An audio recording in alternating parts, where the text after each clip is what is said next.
أنا دائما أعيش مع حديث الحبيب المصطفى صلى الله عليه وسلم: إن الله إذا أحب عبدا ابتلاه، فإن صبر اجتباه، وإن رضي اصطفاه.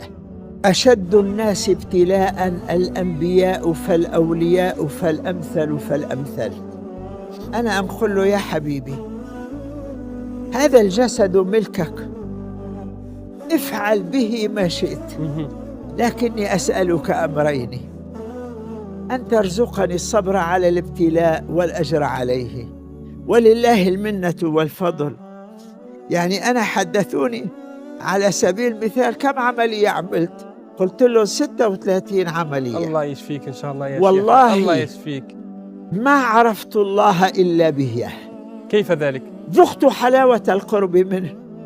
يعني كنت بعد العملية أقول له: يا حبيبي، وعزتك بفضلك وجودك وكرمك لن تسمع مني حتى ألقاك إلا كلمة واحدة: اللهم لك الحمد.